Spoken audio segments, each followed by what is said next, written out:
Bolting in game 5, but we knew those arsonists in the Dodgers bullpen were going to be a problem. Nobody thought their bats would be too. Toronto has been trying to tell us all year long they're the best team in baseball, but nobody would listen. And now they're a game away from going all Shaq with it and saying, tell me how my tastes. Tell me how my ass tastes. I'm Jim Rome. You can follow me on Instagram at Jim Rome. The hard-hitting football action is even better with Prize Picks. The weather might be changing, but the feeling of being right never gets old. So don't miss any of the action this season with Prize Picks, where it's good to be right. Download the Prize Picks app today. Use the code ROME and get a $50 bonus credit instantly in lineups when you play $5. That's code ROME on Prize Picks to get a $50 bonus credit instantly in lineups when you play $5. Win or lose, you'll get $50 bonus credit in lineups just for playing. It's guaranteed. Prize Picks, it's good to be right. You do have to be present in certain states. Visit prizepicks.com for restrictions and details. On the battlefield, there's a saying America's military men and women live by. Never leave a fallen warrior behind, ever. Off the battlefield, Wounded Warrior Project operates with the same goal. Wounded Warrior Project was created to help our men and women returning home with the scars of war, whether those scars are physical or mental. Wounded Warrior Project. We never leave a fallen warrior behind, ever. Learn more about what we do at woundedwarriorproject.org.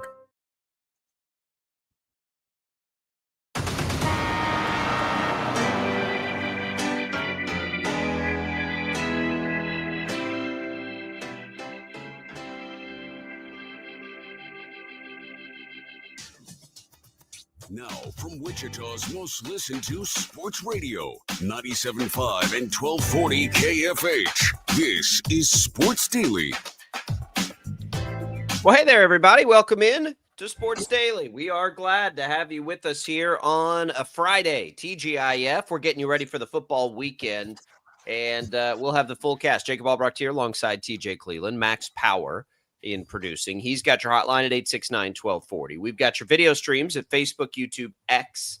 You can also get in touch with the program there. Thanks for watching us on the 12 News Connected app. Thanks for watching us and listening to us, I should say, on the Odyssey app. Glad to be here with you. We will make picks in the second hour. We'll get to Thursday Night Football. It's all coming to you, and it's all brought to you by the Wichita Brewing Company, featuring a hot link sandwich, split seared and served with a split top bun.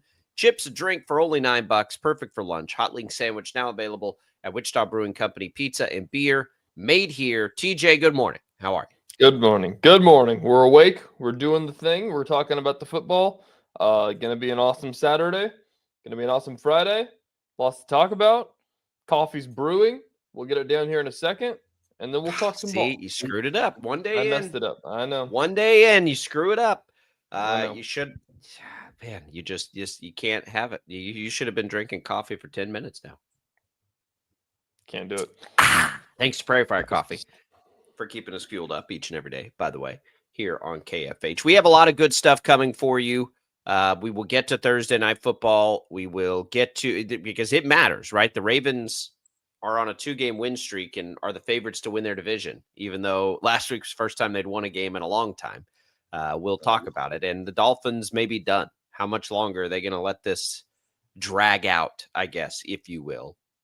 But we'll have that. We'll give you some final thoughts, of course, on Chiefs Bills. We'll get you all the previews because we've got to pick them. We'll have everybody in the second hour, and then we will get you ready for high school football, which, of course, coverage here on Sports Daily of high school football, brought to you by Zentex Remodeling Group. Remodel your bathroom, little as one day. Zentex Remodeling Group, ZINTEX.com. We'll get to all of that throughout the show today. But TJ, come on now. We're burying the lead here. We're making money. Okay? You had every opportunity. I don't know what the deal is. I laid it out there for you yesterday on the first touchdown. The streak continues, and we're living large right now. You know? We can. Mark Andrews, first touchdown last night. I mean, you're like 6 for 10. At least. I mean, it's been crazy. It's been wild on these things. And you can't ever let a heater rest, right? You got to keep feeding that bad boy because it's going to come crashing down at some point. But for now, it's not. And most of the time, the logic has been simple. Quarterbacks and tight ends in primetime games. I don't know what it is. I don't know what it is, but it just continues. We've now hit a bunch of them. You did not tail, correct? Nope. Why? I don't know what to tell you I here. don't know. I'm sorry. Well, congrats to everybody who tailed. The other crazy thing about these, it's not that they're hit, which is great. They're hitting. It's great. They'd be good payouts. The thing that has made them so absurd for me is because of a specific promo on one of the apps. I bet way more on it than I ever bet on anything. And that's the one that keeps hitting. So we're doing good here. We're doing good this season. It's basically making up for all the other misses that it is. It makes you feel good when you look and the account has grown despite the fact that I was so close to hitting a couple more last night too. I needed 3 catches from Andrews. He only catches 2. They're both touchdowns. How about that? Early in the game, doesn't catch ball the rest of the way, and I would have made more money. And the over didn't hit. Would have been a separate bet making more money. But that was a good game. It was a good game to make money. Hopefully, people did. Man, it's you're at the point right now where I think you have a better hit rate on things that are 10-1 than 1-1. I never bet anything that's 1-1. Because I don't bet enough money. Like I get bored with that. Like if I was betting big amounts, I'd bet that, but I don't. So I bet small amounts on like same game parlays and that kind of stuff to bring up to make it more fun. And they're sucker bets. I'm fully acknowledge and understand that they're sucker bets. I have no qualms with that. But yeah, those are about the only time I make a single bet usually are these first touchdowns. And they've been, and this is all going to come crashing down. I know it is now that we're talking about it, but it didn't last night, and we've been talking about it. And Andrews hits at 14-1 on that Andrews hit. That's the other thing too. Like when you're taking quarterbacks and tight ends, typically you're getting great odds. We told you we hedged with Kareem Hunt the other night just because it made too much sense, but only because he was at 15-1. The only reason I hedged with Lamar last night is because he was still at 10-1. Lamar Jackson was at 10-1. So, here we go. We're having fun with it. I'm not going to do it now, I don't think, for Sunday Night Football. Who's even playing Sunday? I can't give the people what they want. That's Monday Night Football. Yeah. And that will get interesting because those are 2 of the best tight ends. Their odds will be suppressed a little bit, but you have at least one quarterback in that game that does like to run around a little bit. Kyler Murray, if he plays. Sunday Night Football. Seahawks Commanders. Oh boy, that is a tricky one. Zach Ertz. Yeah, I went with Ertz. Whenever that was. When did they play in primetime? Monday. Recently. Yeah, Monday against the Chiefs. Oh no, we went with Hurt. Yeah, that's the one we went with Ertz and hedged with Hunt. Yeah. They also played the Bears in primetime not too long ago, but I went to the other game, not that. No, that was the game I got Caleb Williams, is what it was. It was the game I got Caleb Williams in on the first touchdown. I don't know on that one. I'll have to think about that a little bit. I don't even know who the Seahawks tight end of choice is. Barner. That might be an option. We'll take a look, but I can't give that to you now. I'm not going to do that. Maybe I'll remember to put it out on Twitter. You can check there. No promises. Well, we're that kind of show now, giving out financial advice, betting advice.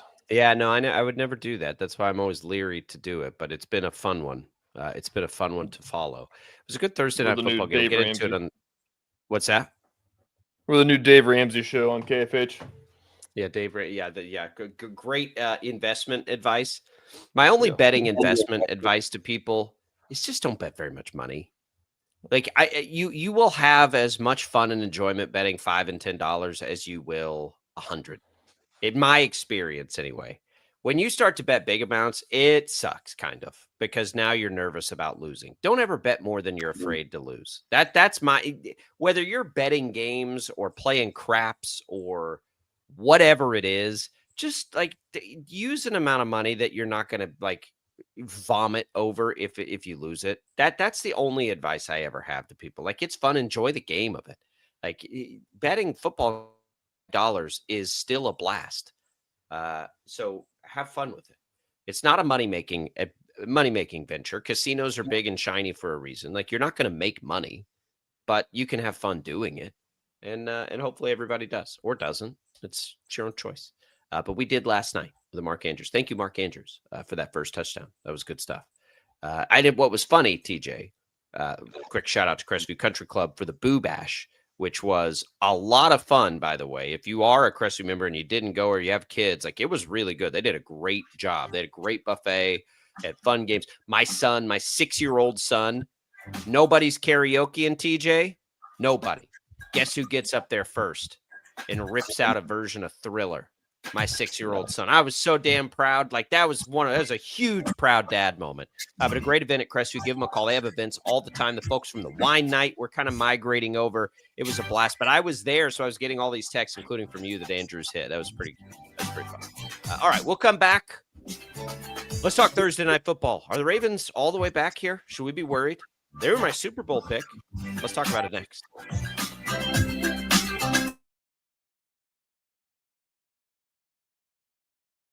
Lightning, hail, tornadoes, flooding. It's the worst of severe weather, and it's coming. Spring brings warmer temperatures, but also dangerous weather conditions. Stay up to date day or night with the Storm Team 12 weather app. You'll get accurate forecasts, so you can plan ahead and stay safe, no matter the weather. Download the Storm Team 12 weather app, brought to you by Stutzman's Greenhouse. The future of television has arrived. Next Gen TV is here with stunning video, movie theater quality sound, enhanced voice clarity, and interactive features, all upgradable for the future. Learn more at watchnextgentv.com.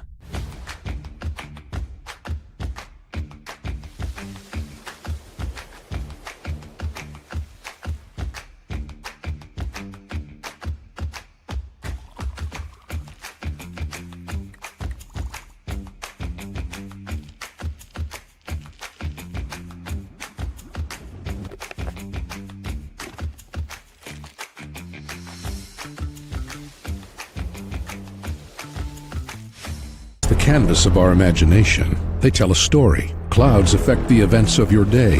Sometimes they growl, sometimes they inspire, but they're always the messengers of nature's mood, written in the sky. Storm Team 12 understands the language of clouds. We're dedicated to decoding their message, so you know what to expect. Behind every cloud, there is a story waiting to be told. Trust Ross Jansen and Storm Team 12, alerting you first to the impact on your life.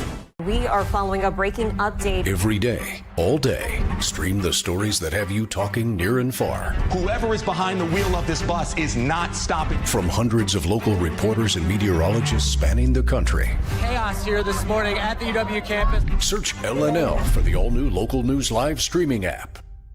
Odyssey is one of the most influential audio and entertainment brands in the nation. You already know Odyssey's iconic local radio brands in Wichita. But did you know Odyssey has the country's best collection of music, news, and sports brands? Odyssey is also a premium podcast creator, major event producer, and digital innovator. Odyssey brings people together across the country and right here in Wichita. Odyssey also delivers meaningful radio and digital audio results. Find out our story and impact at odysseyinc.com/Wichita. Make yourself known now. 31001 in traffic pursuit. Oh my God, here. Investigate TV Plus begins with real people. We investigate stories that impact you and inspire change every day. Something is broken. Real problems. Why are they hiding it? And real solutions. My daughter was dying in front of me. What was your reaction when he said that? Investigate TV Plus, weekdays at 3:30 p.m. on KWCH. Sometimes people tell us, I don't get it, it's just tea. But let me tell you, we are so much more than just tea. With 20 plus flavors of sweet and unsweet iced tea, the possibilities are endless. Come on in and try them all for free to find your favorite or get us on the go for your busy lifestyle. And don't miss happy hour every day. So the next time someone tells you it's just tea, tell them to come by and find out why we say, drink tea, be happy. Jim Rome here, lighting up your afternoons on The Jim Rome Show. Catch me starting at 2 on Wichita's #1 sports radio, Kansas Fan Headquarters, 97.5 and 1240 KFH.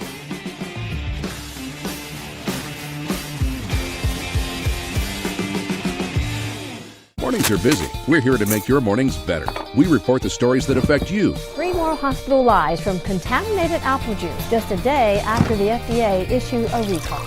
We're here to make your mornings better. Closing east and westbound lanes of K96 for repairs. With 12 News, you're prepared for your whole day. Scattered thunderstorms across the state into the afternoon. Stay a step ahead with 12 News this morning on KWCH and KSCW.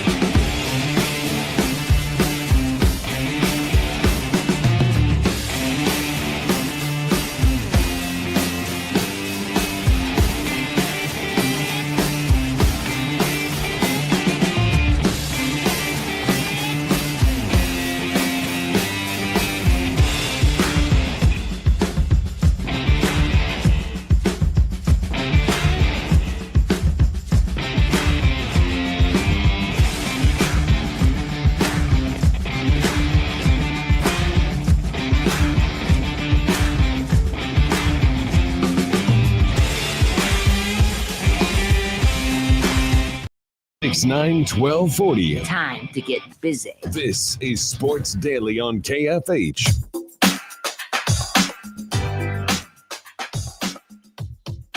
You can't count on much. You can always count on Sundays with the NFL on CBS and Paramount Plus. Watch your local NFL game all season long, kicking off with the juicy Week 9 matchup between the Kansas City Chiefs and the Buffalo Bills. Visit ParamountPlus.com/NFL to get started today. That'll be on 12 News this weekend. A lot of folks out there, hopefully you're watching the local channels, because if you're a YouTube TV subscriber, you just lost ESPN. That has happened now. I just got the email last night, so you can't get the ESPN channels on your YouTube TV. If I am a subscriber, here's the issue that I have that I don't know the answer to yet. Like, if I'm a subscriber to YouTube TV, I'm pretty sure when I go to ESPN, like, I get some of the programming through the YouTube TV subscription, right? Like, through the ESPN app. So I don't know. I don't know really what to do yet. Hopefully they just get this worked out, but we're coming up on a college football Saturday. And that's going to be a big problem for a lot of people out there. But the good news is you can still get your local channels like 12 News. You can still watch Chiefs Bills on 12 News. Even if you don't have any subscription, you can get those over the air, which is always a lot of fun. All right. We are back here on this day. The Ravens and the Dolphins finish up their game, and it's a Ravens blowout, and they flex Lamar Jackson. So they get their win last week. They don't even have Lamar Jackson. And it's like, okay, they kind of needed that one. They kind of needed that one. Now they come in with Lamar back, and they didn't even have to run him much, which was a great development in that game for them. And it was interesting because the game probably should have been a little bit closer. Miami couldn't get one in the end zone. It was 14-6, could have been worse. And then in the second half, all of a sudden the Ravens scored 2 quick touchdowns, and then just sort of, they didn't let off the gas, but it was clearly going to be enough. And then they turned over Miami a couple of times, and they get the win. Lamar Jackson threw 4 touchdown passes. I got to tell you, like, there aren't many players that if you remove, like, we got a firsthand example of how much Lamar Jackson means to this team. Lamar Jackson gets in here and just, it's a totally different team versus watching this team with Cooper Rush. I mean, they did get the win without him last week, but my goodness, like, to go from what they were without him to what they are with him is, if we want to talk about valuable players, it's absolutely wild how much better that team is with him. And so they get this win, and now all the questions are they back? Well, I think the answer to that question is 100% they are, quote unquote, back. And now all of a sudden, you've got this team that is, again, one of the best teams in football that's going to be sitting there with a 3-5 record. Now, they don't have a ton of wiggle room, right now. But the reality is at 3-5, they're only a game and a half out of first place right now to Pittsburgh. And Pittsburgh's about to play Indianapolis. But the Ravens in all of this have been so fortunate the way that their division has played out. But TJ, like I put this team in the Super Bowl. If they can play that kind of defense, I'll put them right back there. Like this is the team that scares me the most. Yeah, as it concerns the Chiefs. I agree wholeheartedly with everything that you said over the last 2 minutes. I was listening intently to pull back the curtain there. My computer just for some reason just turned itself off, so I had to go run and grab my laptop. But yeah, Steelers, Ravens. I was a bit surprised, that they are the favorites already heading into this week. The trust was already put right back after what we've seen because it felt like they were obviously really beat up, but I felt like there was more issues than just the injuries. But I think I might be wrong about that because I think that they just lost a lot of key guys, and I think that they're finally getting everybody back. They did. But, I mean, when you look at something like that, like Lamar is as valuable. Lamar is so flipping good. I mean, he was doing whatever he wanted last night. And Miami's not some juggernaut defense. They're not, but they've been decent against the pass this year. It's a quick reminder of if this team can figure it out defensively, like they did a year ago as the season went on. Remember, last year they were one of the worst defenses in football too. And then by the end of the year, they were really good defensively. And they were Andrew's mistake away from advancing in the playoffs. So, like, they're really good. It's not going to go through Baltimore. I'm not sure it's going to go through Kansas City either this year. So you've got these two teams to me that would be my two favorites to win the Super Bowl, Baltimore and Kansas City. And they're going to play road playoff games this year. Almost certainly going to play road playoff games this year. The Chiefs, they've got a little more wiggle room perhaps, but their schedule, as we've talked about, is an absolute nightmare. The Ravens' schedule is not. The Ravens' schedule is very soft. That's why the odds makers, even before last night, have had them remain the favorite to win that division for a long time. They're very good, though, and Lamar is as good a player as we have in this league, and he should have been the MVP last year, and he looks like, he's coming right back from injury, but in the games we've seen him this year, he hasn't skipped a beat. He has been fantastic, and all of a sudden, Derrick Henry is wildly dangerous again, right? When a team can't load up against him, he did a lot of Derrick Henry things last night, wears them down, and then by the end of the game, he's breaking off huge chunk plays in the run game. Like that's vintage Derrick Henry. And all of a sudden he ends the game with 119 yards. Yeah. That's what he does. They wear you out, and then in the fourth quarter, Henry's going to have just massive chunk plays. Yeah. Let's change. Let's flip the table here. What's going on with the Dolphins? Like how bad are they? Are they the worst team in football? They're pretty bad. No. I don't think they're the worst team in football. There's been talks. No, I don't think they're the worst. If Miami and Tennessee played right now, Miami would probably be favored by a touchdown. That's probably they're not the worst team in football. Bottom five. They're bottom five. Yeah. Oh yeah, for sure. They are the most glaring team to make a coaching change. It doesn't feel like they're very interested anymore in the McDonald experiment. Not McDonald.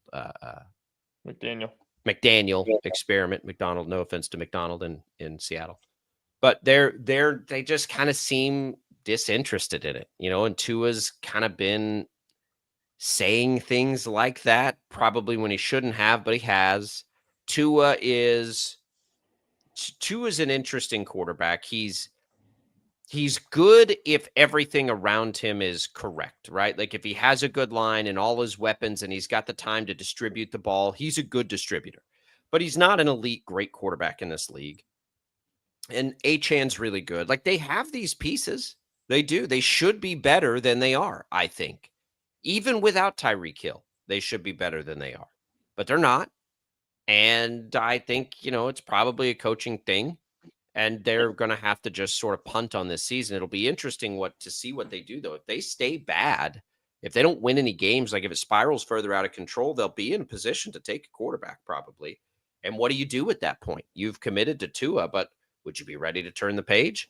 But because and we have to ask those questions, and they're really weird because Tua's been a pretty good player at times. But man, if you're not if you're not great at quarterback, you probably aren't doing much in this league. And right now they're not great at quarterback. So why wouldn't they do that, right? Or do you try to reload around Tua knowing that in the past he has been a good quarterback when everything's right around him, which it is not right now. I mean, they put way too much stock. If this is the Dolphins post Tyreek Hill, they put way too much stock in Tyreek Hill. Yeah. An older player. I agree. I don't think that they would take a quarterback, honestly. I don't think that this is a quarterback class that would, entice them to do that when they do have Tua. I don't think you're going to draft somebody that's going to help you more than Tua can. But right now, I just think Tua is not. It's just like, what if the Chiefs thought that way when they had Alex Smith winning all those games? True. At some point, you got to take the guy. You got to take the guy. If you like, you got to take the guy. But I don't know if there's a guy. Is what I'm saying. Would you have said Mahomes was a guy? I mean, he's a top 10 quarterback. Would you have said Jackson Dart was the guy? He looks great right now. Would you have said, I don't know, Bo Nix was the guy? No. So, you trust your scouting. You trust your people. It doesn't matter what you and I think about the guy. I thought Shedeur Sanders was the best quarterback of the last class. We haven't even seen him play yet. So it doesn't really matter what we think. It matters what they think. And if they think somebody is really good sitting there, you got to do it. You have to. And then you deal with the consequences later. Green Bay thought Jordan Love was the guy. They did it. Before that, they thought Aaron Rodgers was the guy. They were right both times. Even when they had the guy, they were right. So we'll see what they do. I don't know that it's going to turn around, though. Like, the body language just isn't there. Like, every time they showed McDaniel, he looked disinterested. I mean, it's true. Since the Tyreek injury, every single picture of a Dolphins player just looks like they're sad. How much do you laugh every time we get like the capri pants jokes? Like, the whole McDaniel experience has been an interesting one. Like, the Joe Cool trying to, it reminds me a little bit of Cliff Kingsbury, except we know over time that Kingsbury is legitimately one of the best offensive minds in football. Mm-hmm. But it's just like, sometimes, I don't know, maybe this is not politically good. Sometimes you just need a big old fat guy out there coaching football. You got to look the part. You got to look the part. He doesn't look the part of an NFL head coach. And it, he's the classic experiment of the analytics dude. Not the dude watching on his couch, but like the dude who's just more than that. I know he was, but like I'm saying, like he stands for all the ball knowers at home. The ball knowers at home that think, oh yeah, look at this. He's going to come in and he's never going to punt. He's going to go for it on fourth down every time. Yeah, he's probably to be fair to them. They were a playoff team a couple of years ago. They had a good team. To be fair to him, he has had one of the top offenses in football pretty much the whole time he's been there. I think he's probably a really good coach, to be perfectly honest with you, all jokes aside. I think it's just not working there. And so, he probably is not going to be a head coach again, but I think he's going to go be a coach immediately. Have you seen all of the Cliff Kingsbury? All the rumors that Chiefs people have been putting out that they're hoping that Nagy will go take an opening to be a head coach and they'll get Mike McDaniel as their offensive coordinator. And they're like, we will have the best offense football has ever seen. That would be an interesting fit. I think he needs a little more input than Andy Reid would probably give him. Andy Reid seems to do well with his guys, like guys that have been with him sliding in. I would probably disagree with that online sentiment because McDaniel's never been with Andy Reid. Was he going to come in and change something? Yeah. He's not. So is he just going to come in and run Andy Reid's offense and help run Andy Reid's offense the most efficiently? Probably not. And that's not a knock on him. It's just kind of a reality to the way things go. But Andy Reid's going to run that offense for as long as he's there. So I think they're better off. He's look at again, like this happens all the time. It happens with coordinators. You look at Washington staff. We mentioned Kingsbury. It's obviously happened with Kingsbury. It happened with Dan Quinn. Now, Dan Quinn ultimately had some head coaching chops that went back to a Super Bowl appearance and everything else. But Steve Spagnuolo, great example of it just didn't work as a head coach. Close, but not there. Just go be the best flipping coordinator ever. I heard somebody mention, and I think it was during the last Chiefs game, like coordinators ought to have a spot in the Hall of Fame. And I think that's true. I think you wouldn't get it in any other sport, right? Assistant coaches don't make it in all these things, but coordinators feel different than other sports. Like Andy Reid doesn't have anything to do with that defense for the Chiefs. That's all Spagnuolo's game. So why not take a coordinator? And I don't even know how you do it. Maybe it's an honorable mention, but you go back and look like Monty Kiffin for the Bucs. All those years, that was one of the best defenses in football. He ought to be in there. Dick LeBeau, all those defenses for this, he ought to be in there. Hell, is Josh McDaniel going to be in there after what's happening right now with Drake May? Like some of these names that just like they're very good at that and they're just not good at head coach. It's an interesting idea, but maybe McDaniel can do that. He's not going to be the coach of the Dolphins for that much longer. I don't know if he makes it the rest of the year. I don't know, but he's not going to be the coach for very much longer. And then whoever inherits that job, it's an interesting job because you immediately walk into a Tua decision. It's true. It'd be an interesting job to take. Everybody always talks about the, whenever you take a job, like what are you walking into? And like if you were a coach right now, like if you were Matt Nagy, we'll say Spags, like if you were Spags and the Titans called, they're like, hey, we got a spot for you. You think he'd take that? No. I don't think he would. No. It's all about situation. Nagy might, but Spags wouldn't. I think it's all about situation. And so I think that the Dolphins are a situation where it would be a team. Just a do you believe in the quarterback is the first question we should ask about every job. Exactly. Do you believe in the quarterback? Or is it such a high-profile job, as in Aaron Glenn to the Jets, perhaps, like that you just take it anyway? But the first question you have to ask for any job is, do you believe in the quarterback? Because if you don't, you're going to fail. Like if you don't have your quarterback in this league, you're going to fail. McDonald, the coach of Seattle, who nobody ever heard of before, I would imagine wasn't the top candidate on their list. But when they were uncertain at quarterback, it gave him an opportunity, and they've caught lightning in a bottle. Geno Smith ended up being pretty good, and Sam Darnold's been a gift to them. And now they found this good coach. So there's lots of different ways to it, but guys like that have been around a while that are in pretty good situations, I don't think anymore you leave those unless you're walking into a quarterback. If you're walking into a quarterback, that's fine. But if you're not, and I think the Dolphins are far from a sure thing on that, you aren't. But Thursday Night Football's in the books. The Ravens are back. Man, that is a really good team. And I don't know whether I believe in the defense yet based on what we saw yesterday, but man, I believe in that offense. And right behind the Chiefs to me is the Ravens as the two best offenses in football. And I think they're absolutely a Super Bowl contender obviously now if Lamar stays healthy. But what a return for Lamar Jackson. 4 touchdown passes in his return. Almost just to show us, right? Like, I got a bum hamstring, but I'm just going to throw for 4 touchdown passes. And it kind of looked like he was playing with his food a little bit last night at times, just kind of batting it around a little bit. Like, all right, let's go throw for a touchdown. Why not? Just because we can. And I mean that. Like, it looked like they were doing whatever they wanted in that game. All right, we have lots to come here today. We will make some picks, college football. We will make some NFL picks, including Chiefs Bills.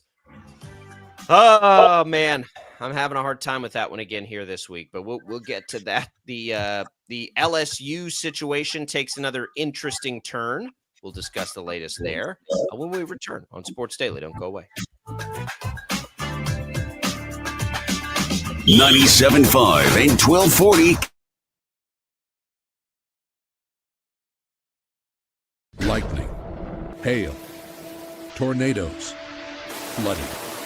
It's the worst of severe weather, and it's coming. Spring brings warmer temperatures, but also dangerous weather conditions. Stay up to date day or night with the Storm Team 12 weather app. You'll get accurate forecasts, so you can plan ahead and stay safe, no matter the weather. Download the Storm Team 12 weather app, brought to you by Stutzman's Greenhouse. The future of television has arrived. Next Gen TV is here with stunning video, movie theater quality sound, enhanced voice clarity, and interactive features. All upgradable for the future. Learn more at watchnextgentv.com.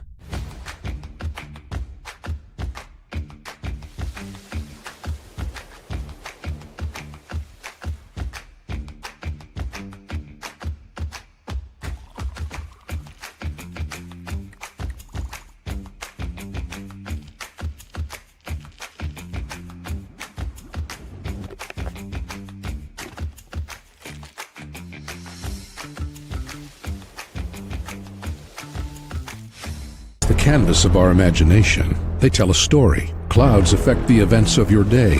Sometimes they growl, sometimes they inspire, but they're always the messengers of nature's mood written in the sky. Storm Team 12 understands the language of clouds. We're dedicated to decoding their message so you know what to expect. Behind every cloud, there is a story waiting to be told. Trust Ross Jansen and Storm Team 12, alerting you first to the impact on your life. We are following a breaking update. Every day, all day, stream the stories that have you talking near and far. Whoever is behind the wheel of this bus is not stopping. From hundreds of local reporters and meteorologists spanning the country. Chaos here this morning at the UW campus. Search LNL for the all-new Local News Live streaming app. Odyssey is one of the most influential audio and entertainment brands in the nation. You already know Odyssey's iconic local radio brands in Wichita. But did you know Odyssey has the country's best collection of music, news, and sports brands? Odyssey is also a premium podcast creator, major event producer, and digital innovator. Odyssey brings people together across the country and right here in Wichita. Odyssey also delivers meaningful radio and digital audio results. Find out our story and impact at odysseyinc.com/Wichita. Make yourself known now. 831001 in traffic pursuit. Oh my God, here. Investigate TV Plus begins with real people. We investigate stories that impact you. And inspire change every day. Something is broken. Real problems. Why are they hiding it? And real solutions. My daughter was dying in front of me. What was your reaction when he said that? Investigate TV Plus, weekdays at 3:30 p.m. on KWCH. Sometimes people tell us, I don't get it, it's just tea. But let me tell you, we are so much more than just tea. With 20 plus flavors of sweet and unsweet iced tea, the possibilities are endless. Come on in and try them all for free to find your favorite or get us on the go for your busy lifestyle. And don't miss happy hour every day. So the next time someone tells you it's just tea, tell them to come by and find out why we say, drink tea, be happy. Jim Rome here, lighting up your afternoons on The Jim Rome Show. Catch me starting at 2 on Wichita's #1 sports radio, Kansas Fan Headquarters, 97.5 and 1240 KFH.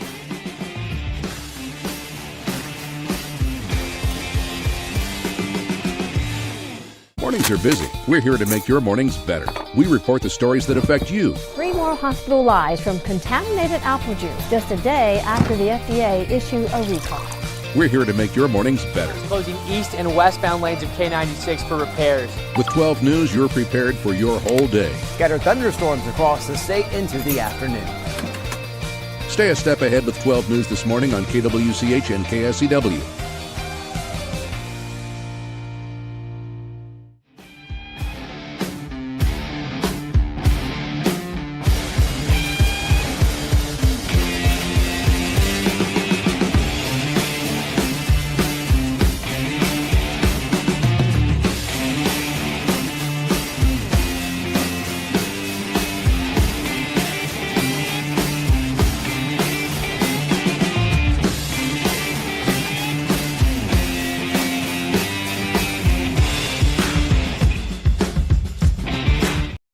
KFH.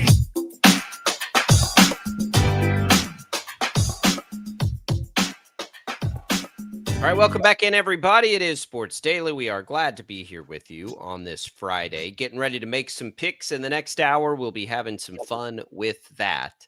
TJ, did you see Scott Woodward, the LSU athletic director, is out?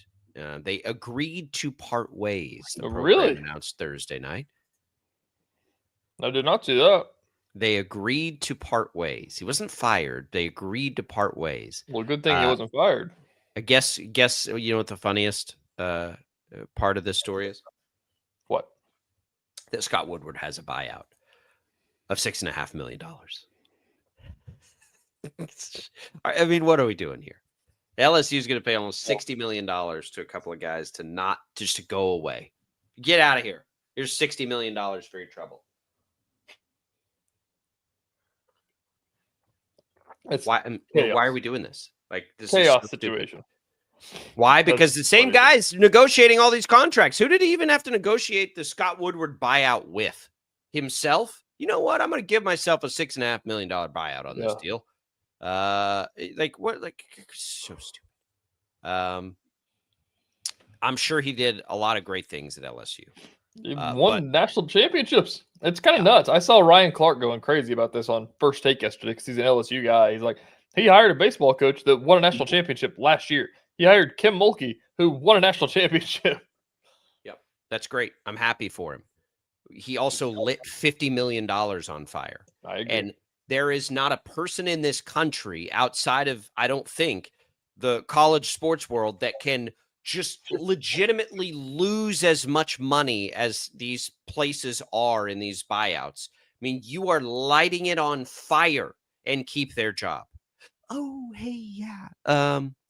Hey, Mr. School President, I want to fire Brian Kelly. Here's the catch, though. It's going to cost us $50 million to do it. And then we're going to have to pay another guy to come in and, it's probably, all said and told, it's going to be about $100 million decision here to do this. But, you'd be fired immediately. So, he's done a lot of great things, but let this be the cautionary tale to stop doing these stupid buyouts. It cost him his job. And if a coach won't take the deal without a buyout, hire a different coach. Because guess what? You're firing that guy anyway. Yeah.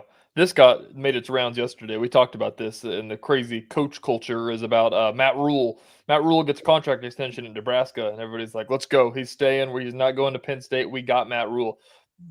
He got an extension at Baylor and then left 4 months later to go coach the Panthers. So it's like, well, that you just got an extension. Now guess what? That buyout goes up. It does. And again, they're holding him hostage. I don't like it is. I don't understand. Just don't do it. If the guy wants to leave, because the buyouts get so crazy. Rick says we act like this doesn't happen with pro coaches and GMs. I mean, it kind of doesn't.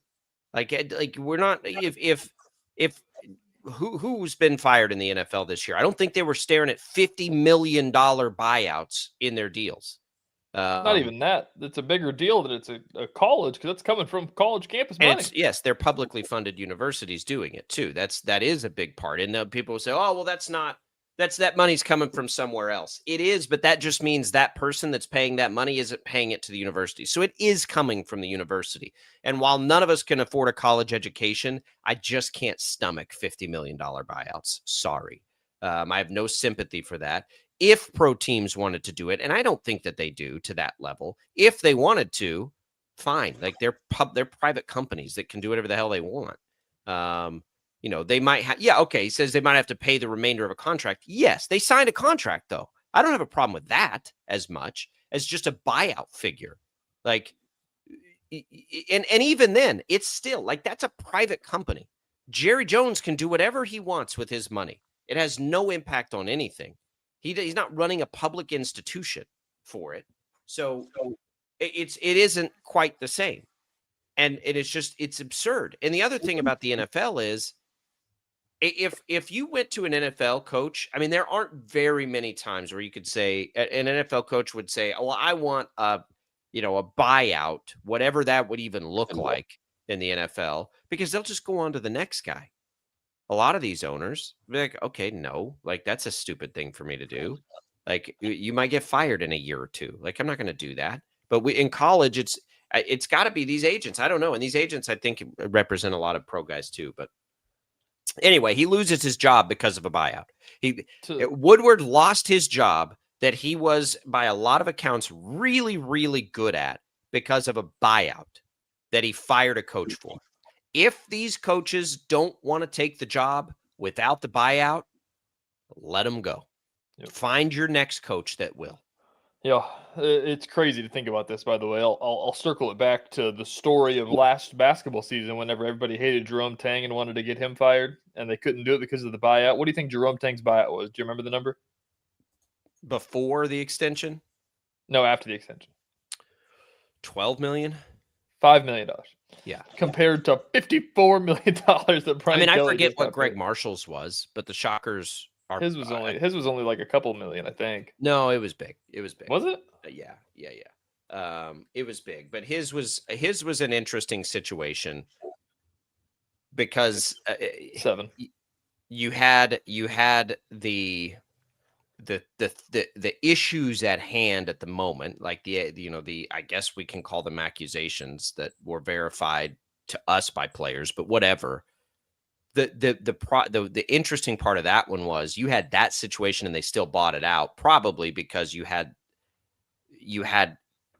accountability that went further in some ways. So that's not even a totally comparable. That wasn't a lack of performance decision, I guess is what I'm trying to say, decision wise. It wasn't some lack of winning or something that spurred that on. Whereas Brian Kelly, just 10 wins a year Kelly wasn't could have enough. kept his job and it would have been fine. It would have been fine. At least through the end of the year. The craziness of it is, to me, and like the buyouts, I get it, winning, they generate all the money. I don't disagree with all that stuff. But the reality is at LSU, you cannot give that kind of buyout if 10 wins a year isn't going to be enough, right? Like if Kansas gave Lance Leipold that kind of buyout, and I don't know that they're their best example of this. If K-State back in the day, here's a better example. If K-State back in the day would have given Bill Snyder that kind of buyout, it would have never mattered, right? It would have been irrelevant because you're not firing him. Yep. You've named the stadium after him while he's still coaching in it, right? You're not firing him. So it doesn't really matter at that point. That one is to protect you in a lot of ways. Like if he leaves, then he owes us some money, right? But they are not living in this fantasy land where 10 wins a year isn't going to be good enough. Yeah. So that's what makes it so crazy about this one to me is you walk into LSU, they just fired Ed Orgeron, right? Mm-hmm. He won a national championship 3 years ago. So making the hire what that standard is. And you're going to include a $50 million buyout when the standard is that. It's such an unrealistic standard. You've got to know, like, they're never going to live up to that. I think that goes into, the coaches as well, though. That, like, I know that you're saying if they ask for a buyout, hire a different coach. But, like, at the end of the day, on a new search, now they would do that, right? Yeah, but like I'm saying, extensions are a little dicier. But yeah, right now, when LSU goes to hire the coach, if that coach demands a $50 million buyout, go find the coach that doesn't.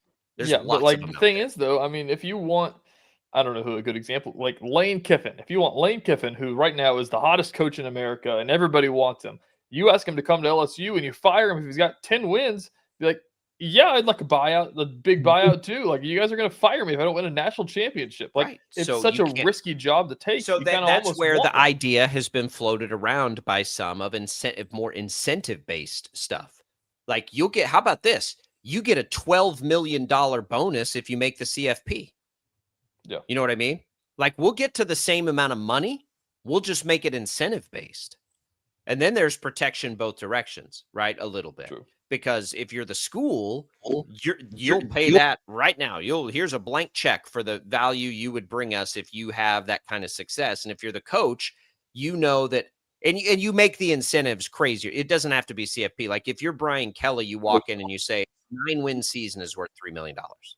If I get to 9 wins, I'm making 3, and you escalate that so that there's your protection. I came in here and I won 9 and 10 games every year and you fired me. Well, you've made that money right on the other side. And that's where you're going to have to get creative and do something like that, because that contract structure would have allowed Brian Kelly to absorb all this extra money and LSU to fire him, and they can go do it again if they want to. But to give it on the front end like this, when you know that you're going to have to make a change if 9 and 10 wins aren't good enough, that is bad business. Like really, really bad business. It's $50 million. I agree. That's what I'm saying. Like, at some point, you just have to lick your wounds a little bit, guys. Like, you can't just. Sometimes you just have to roll through the punches, and like it's not like and James Franklin's the same way. Like, it's crazy that those guys are getting fired. Well, and you bring up Lane Kiffin. Like, if Lane Kiffin demands a $50 million buyout, like Lane Kiffin hasn't been more successful than Brian Kelly. Yeah. So what? Like what? But Why would everybody you do wants that? him. I mean, he has literally. I know everybody wants him because he's the nice shiny new toy. But that's what I'm saying. You just he's move got on to the every next ounce one. of leverage. He's got every It's ounce not of leverage Nick from every Saban. job. Yeah, maybe if Nick Saban wants to come coach for a few years, like what are we doing Maybe if here? Bill Belichick wants to come back to college, we'll give him a nice buyout too. Yeah, I bet they did. They did. Because he's not taking that job if they don't. Like it's crazy. Let's see. Lane Kiffin. Again, we did this yesterday. Has what was it? It was give or take one win. I think it was the exact number, actually. Yeah, the exact number. 29 or something like that. Yeah, and that's who's going to come in and replace. Like that's not even critical thinking skills. That's hiring the same thing. Yeah, like you got to go bold. In some of these smaller schools that give the buyout, they don't have to worry about it because their coaches are just going to leave them anyway. But I think the difference is like you're protecting yourself in that sense, but your standard is different. Part of the biggest problem with LSU is their standard is so high. It's unreasonable to give that kind of buyout when your standard is that high, because almost nobody ever is going to live up to that standard. And if that's the standard of the SEC, like they cycle through coaches and just rotate them around like nobody's business. And they just rotate them around. Like it's the same group of people. And they just keep getting more and more and more and more money. And it's an agency thing. That's where the governor was correct. Like there's a reason the hottest name for every SEC job is another SEC coach that's probably represented by the same guy, because they're the ones saying this is the hottest name for the job.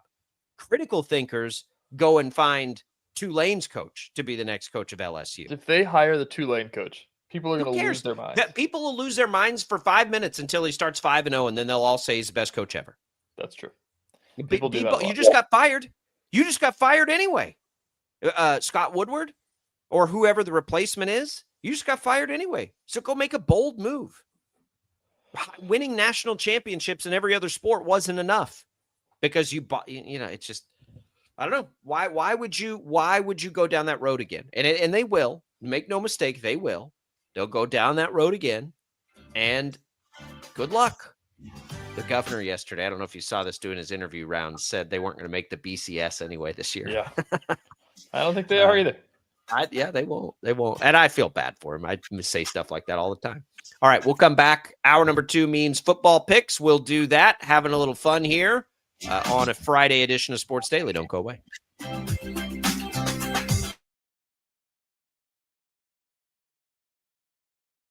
Lightning, hail, tornadoes, flooding. It's the worst of severe weather, and it's coming. Spring brings warmer temperatures, but also dangerous weather conditions. Stay up to date day or night with the Storm Team 12 weather app. You'll get accurate forecasts so you can plan ahead and stay safe, no matter the weather. Download the Storm Team 12 weather app, brought to you by Stutzman's Greenhouse. The future of television has arrived. Next Gen TV is here with stunning video, movie theater quality sound, enhanced voice clarity, and interactive features, all upgradable for the future. Learn more at watchnextgentv.com.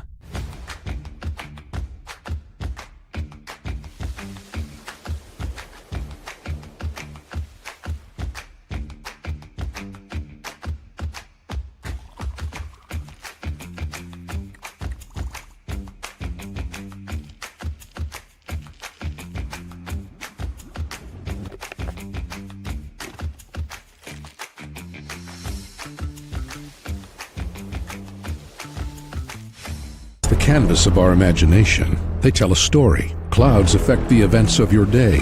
Sometimes they growl, sometimes they inspire, but they're always the messengers of nature's mood written in the sky. Storm Team 12 understands the language of clouds. We're dedicated to decoding their message so you know what to expect. Behind every cloud, there is a story waiting to be told. Trust Ross Jansen and Storm Team 12, alerting you first to the impact on your life. We are following a breaking update. Every day, all day, stream the stories that have you talking near and far. Whoever is behind the wheel of this bus is not stopping. From hundreds of local reporters and meteorologists spanning the country. Chaos here this morning at the UW campus. Search LNL for the all-new Local News Live streaming app. Odyssey is one of the most influential audio and entertainment brands in the nation. You already know Odyssey's iconic local radio brands in Wichita. But did you know Odyssey has the country's best collection of music, news, and sports brands? Odyssey is also a premium podcast creator, major event producer, and digital innovator. Odyssey brings people together across the country and right here in Wichita. Odyssey also delivers meaningful radio and digital audio results. Find out our story and impact at odysseyinc.com/Wichita. Make yourself known now. 310-1 in traffic pursuit. Oh my God, here. Investigate TV Plus begins with real people. We investigate stories that impact you. And inspire change every day. Something is broken. Real problems. Why are they hiding it? And real solutions. My daughter was dying in front of me. What was your reaction when he said that? Investigate TV Plus, weekdays at 3:30 p.m. on KWCH. Sometimes people tell us, I don't get it, it's just tea. But let me tell you, we are so much more than just tea. With 20 plus flavors of sweet and unsweet iced tea, the possibilities are endless. Come on in and try them all for free to find your favorite or get us on the go for your busy lifestyle. And don't miss happy hour every day. So the next time someone tells you it's just tea, tell them to come by and find out why we say drink tea, be happy.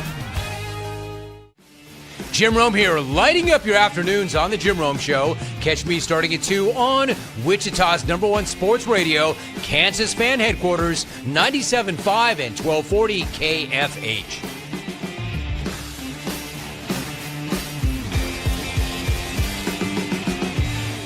Mornings are busy. We're here to make your mornings better. We report the stories that affect you. 3 more hospitalized from contaminated apple juice just a day after the FDA issued a recall. We're here to make your mornings better. Closing east and westbound lanes of K96 for repairs. With 12 News, you're prepared for your whole day. Scattered thunderstorms across the state into the afternoon. Stay a step ahead with 12 News this morning on KWCH and KSCW.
Now, from Wichita's most listened to sports radio, 97.5 and 1240 KFH, this is Sports Daily. All right, welcome back in for another hour, everybody. Jacob Albrock, TJ Cleveland here. Max Power covering us back in studio. He's got the KFH hotline at 869-1240 that you can call in. You can leave us comments on our video streams on Facebook, YouTube, X. We will make some picks in just a little bit. We will get you ready for high school football. It's all coming, and it's all what's on tap. Brought to you by Wichita Brewing Company, now featuring the Cooperstown Pizza, Sriracha cream cheese base tossed with chicken, bacon, mushrooms, and mozzarella. The Cooperstown now available in a lunch or full size at Wichita Brewing Company. Pizza and beer made here. We come back in, and we are glad to be with you here on this Friday. We've been talking to LSU coach. Boy, it doesn't help Brian Kelly that nobody seems to have a nice thing to say about him at all. And I will. He's a good coach. He is a good coach. I think he's a good coach. I've always thought he was a good coach. Brian Kelly is an interesting one. He was the coach in Division II for a long time and had just like a dynasty at Grand Valley State. They were very good. They won they went to 3 straight national championships, won 2 of them. And that was when I was in college, right there toward the end. And I was like, man, here's this guy. They never lose any games. Those last 3 years were wild. And I was going to a Division II school. And so I'm trying to like make the case, like great coaches are great coaches. This guy could coach anywhere. And I think it was Notre Dame at the time that had an opening or somebody big. And I was like, they should hire Brian Kelly. And everyone's like, oh, you're crazy. Well, then he ends up going to Central Michigan, has some success, goes to Cincinnati, has a lot of success, right? And then goes to Notre Dame and has a good run there before his time at LSU.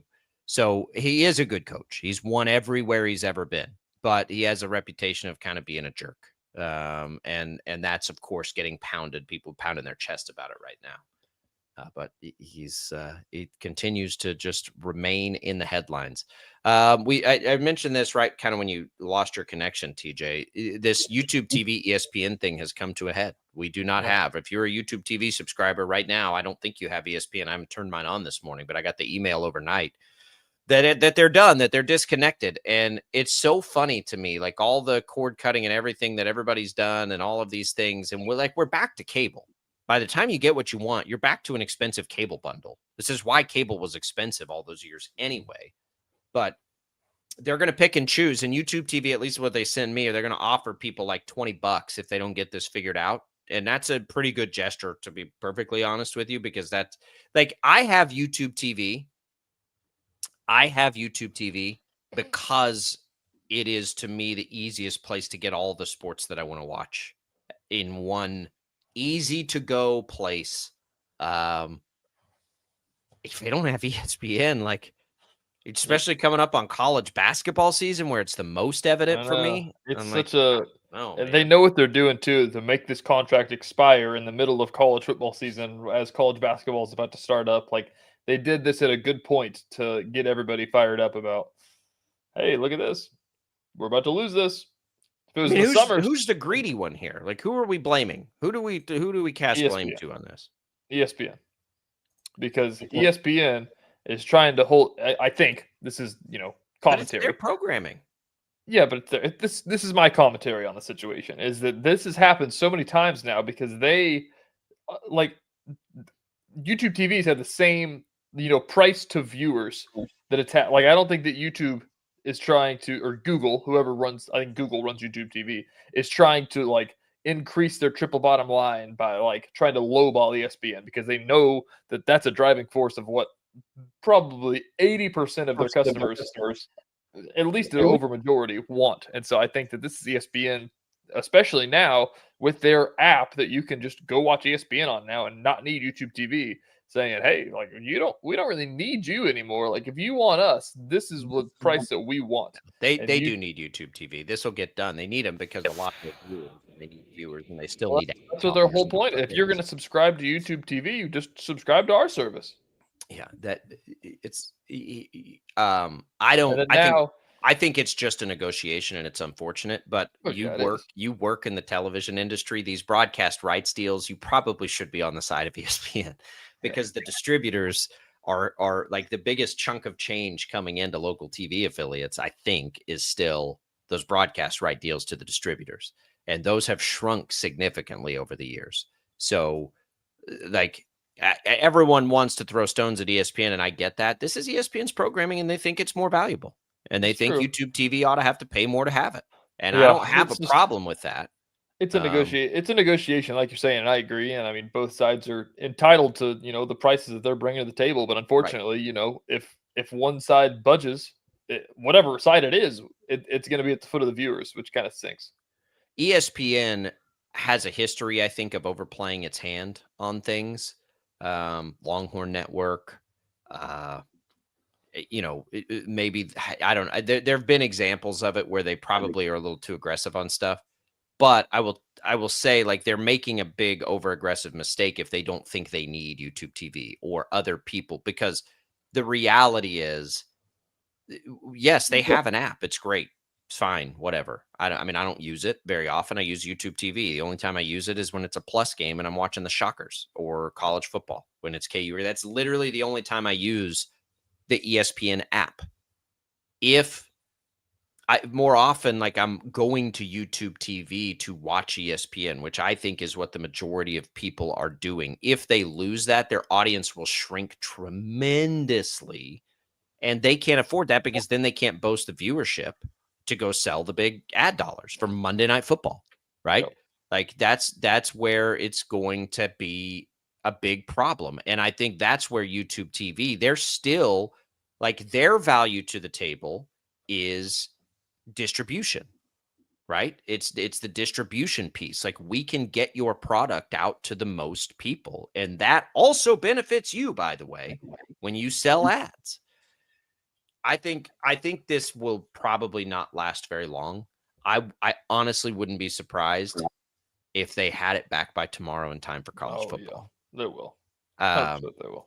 So, we'll just, and the reason this sucks so hard is there's a lot of businesses out there that may be reliant on that programming, like in their restaurant or their bar, that they've already subscribed to this stuff, and they're just like, well, wait a minute, like, I can't have a college football Saturday here, like that, like that sucks. That's where this really gets to be a pain in the ass, quite frankly. This is pretty fun. I pulled up my YouTube TV, and like I literally, it's one of the only things that I watch is ESPN, like just Sports Center all day, basically, or whatever, Get Up and all the shows like that. And so that's always like my first 10 suggestions of ESPN News, ESPN Now I'm looking at The Real Housewives on Bravo, Pets and Pickers on Animal Planet. I didn't even know these channels existed. I'm telling you, the like, Smithsonian channel. The local TV and sports are legitimately the only thing I watch on there. Yep. Because if I watch like shows, and I love good shows, I'm watching those on the apps, right? That I have, like, which aren't very many to be honest. Like, I just have a handful, but there's enough there. That's what's so weird about the way that TV has gone, and it's true. And like we talk about it all the time, is that like there's no reason to have cable unless you want sports or the news, and like literally anything else. Like nobody's buying cable to watch George and Mandy or whatever, the Big Bang Theory, like. Because they can get that other places. Yeah, you can watch it on Hulu if you want it. Yeah, and it's $10 and not $100. YouTube TV is very. I mean, I'll be honest. Like, if YouTube TV didn't have the Red Zone channel, I wouldn't have YouTube TV. Yeah, that's why I even went there in the first place. I'll probably just go to whoever has the Red Zone channel, because my favorite television experience is a Sunday with the Red Zone. So, like, we'll see what happens. I mean, I'm not in any rush because I don't really care right now, but we'll see what they do. But I bet this is a quick negotiation. At some point, both sides need to just be like, you know what? We kind of need each other. Let's figure this out real quick, because this is silly. Like, we're being dumb here. And they will. They will. You think ESPN wants to go into a college football Saturday when their audience is about to just get annihilated? If I'm an advertiser right now, and I have bought ads, television ads, in a variety of places, if I saw this happening, I'd be on the phone with my rep right now saying, if you guys aren't out to YouTube TV this weekend, you better pull my ad. I'm not paying for an ad, because you're not going to be able to deliver it to as many people as I bought it for. Yeah, it's true. That's the other part of it too. That's a big deal. But I mean, that's the big question about, I don't know. This is what I'm saying, is that like they are going into a college football Saturday. You don't think that there's going to be, I don't know what number you want to throw out there, people that, case, I don't even know who's playing on there, but like if you're an Alabama fan, they've got the 11 a.m. kick, and it's just like, man, like I'll go pay $40 to go get the subscription so I can watch Alabama play. Like, they're going to get an uptick big time tomorrow. You think ESPN? Hopefully. Oh yeah, I think they will. I think that people are desperate. Like people will go to extreme. Like that's the reason that pay-per-view fights exist. But not as many. But that's not sustainable. No, right. But they're going to. It's not going to be as many. Back to the advertisers. You're buying an amount of people. You're like it's not a. That's not some floating number. Now you're going to get into legal talk whenever you talk about the ads. Well, no, you can just pull it. You can pull an ad. I mean, you can just say nope. Sorry, like I'm not. You're not going to be able to deliver. Most of the time, you're fighting for that space if you're an advertiser because it's the best return on your investment right now. To me, in my opinion, is live sports, and you're about to lose a lot of what you're buying. So it will be interesting. My prediction is solved before college football kicks off on Saturday, but we'll see. Good news is NFL football. You can watch it all right on 12 News this weekend. Let's make some picks when we return on Sports Daily.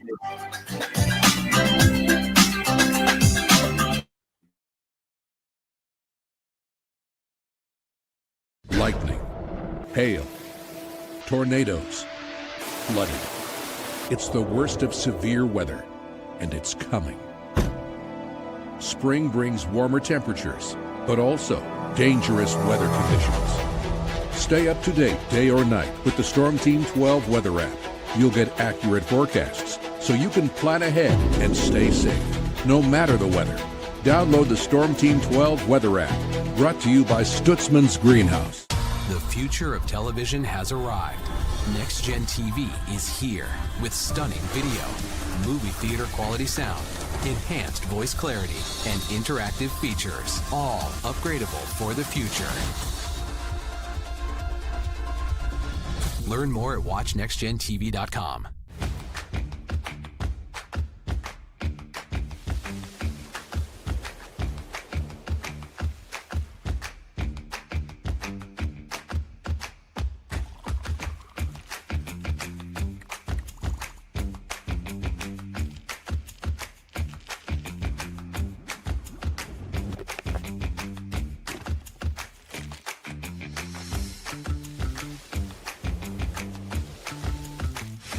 The canvas of our imagination. They tell a story. Clouds affect the events of your day. Sometimes they growl, sometimes they inspire, but they're always the messengers of nature's mood written in the sky. Storm Team 12 understands the language of clouds. We're dedicated to decoding their message so you know what to expect. Behind every cloud, there is a story waiting to be told. Trust Ross Jansen and Storm Team 12, alerting you first to the impact on your life. We are following a breaking update. Every day, all day, stream the stories that have you talking near and far. Whoever is behind the wheel of this bus is not stopping. From hundreds of local reporters and meteorologists spanning the country. Chaos here this morning at the UW campus. Search LNL for the all-new Local News Live streaming app. Odyssey is one of the most influential audio and entertainment brands in the nation. You already know Odyssey's iconic local radio brands in Wichita. But did you know Odyssey has the country's best collection of music, news, and sports brands? Odyssey is also a premium podcast creator, major event producer, and digital innovator. Odyssey brings people together across the country and right here in Wichita. Odyssey also delivers meaningful radio and digital audio results. Find out our story and impact at odysseyinc.com/Wichita. Make yourself known now. 831001 in traffic pursuit. Oh my God, here. Investigate TV Plus begins with real people. We investigate stories that impact you. And inspire change every day. Something is broken. Real problems. Why are they hiding it? And real solutions. My daughter was dying in front of me. What was your reaction when he said that? Investigate TV Plus, weekdays at 3:30 p.m. on KWCH. Sometimes people tell us, I don't get it, it's just tea. But let me tell you, we are so much more than just tea. With 20 plus flavors of sweet and unsweet iced tea, the possibilities are endless. Come on in and try them all for free to find your favorite or get us on the go for your busy lifestyle. And don't miss happy hour every day. So the next time someone tells you it's just tea, tell them to come by and find out why we say drink tea, be happy. Jim Rome here, lighting up your afternoons on The Jim Rome Show. Catch me starting at 2 on Wichita's #1 sports radio, Kansas Fan Headquarters, 97.5 and 1240 KFH.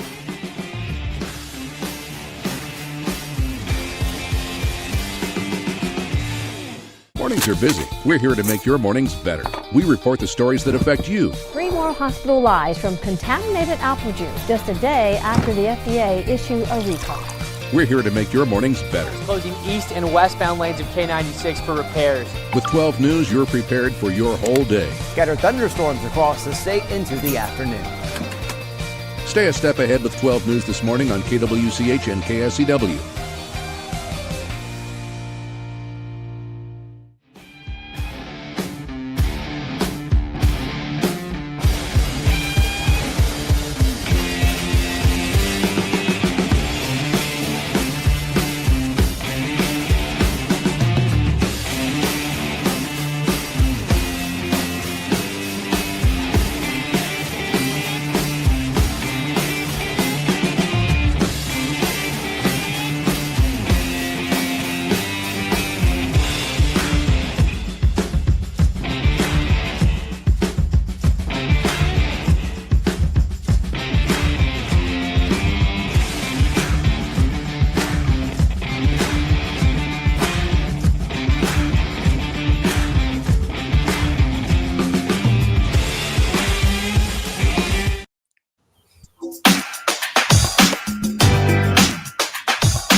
Welcome back in, everybody. It is Sports Daily, and we are here with you on this Friday, ready to make some picks. Glad to be with you.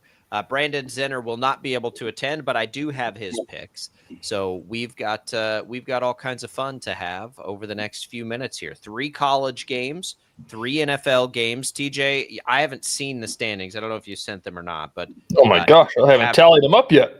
We'll be fine. We'll get those to you before the end here. We're going to make up a random order of picks then, because I don't have the numbers in front of me, but I do have the games. Max, hit it. Let's make some picks. Hey, sports bettors, ready for some picks destined to fail? Time to hear what the Sports Daily staff thinks of the weekend games. And we'll do it. We'll start with the college end of this. We are joined now by Tommy Castor and Paul Savage to make these picks. And we'll just go in a random order. And we're going to start with one of the early ones, K-State at Texas Tech. Texas Tech at K-State. K-State at home, getting 7 points. I'll just go first here. I want to believe in K-State badly. The door is open for them. I am a little concerned, though, about how they're going to move the ball against this Texas Tech defense. 7 points is a lot of points at home. Texas Tech returns their quarterback. I'm going to real tentatively take Texas Tech and lay the points here. We'll see. This is a huge test for K-State, but I'm going to take Tech, and I'm going to lay the points. TJ? I'm taking the Cats. They're covering a touchdown. This is going to be a grind-them-out game. They got their quarterback back, but he hasn't played in a month. That might be worth something, and K-State's playing like one of the best teams in the Big 12. This was probably going to be like a pick-em line heading into the season. It'll be really close, and I'm taking K-State to keep it close because they're playing like the team they should have been before the season. Give me the Cats. Tommy, we were texting during the Sunflower Showdown about just like Avery Johnson as a passer looked incredible in that game. He only completed 11 passes, which is just wild to think about. But it'll take probably that or more if they want to take down Texas Tech. Can they do it? Yeah, I mean, look, I think that Kansas State is clearly trending up, and they have over the last few weeks. They've really been able to shake off the absolutely putrid start that they had to the season. Texas Tech, though, they've been a team that I think I picked them to win the Big 12 at the beginning of the season, and I know that they've had, quarterback injury issues and different things like that. This is going to be a really fascinating game to see if Kansas State can continue to trend upward or if Texas Tech can assert their dominance in, potentially being the Big 12 champions down the road. So I think because of that, I'm going to stick with my preseason pick. I'm going to join you, Jacob, and take the Red Raiders, and I'm going to lay the 7. Ball, Texas Tech, when they've had Mateer, has been a top 10 offense and a top 10 defense. That it's on paper this is going to be tough, but K-State might be the hottest team in the Big 12 right now. I've watched Texas Tech on Saturday afternoons as much as anybody in the country, and I've been, or at least in our little group here. And I'll tell you this: they're a fun team. They're a good team. They're a really good football team.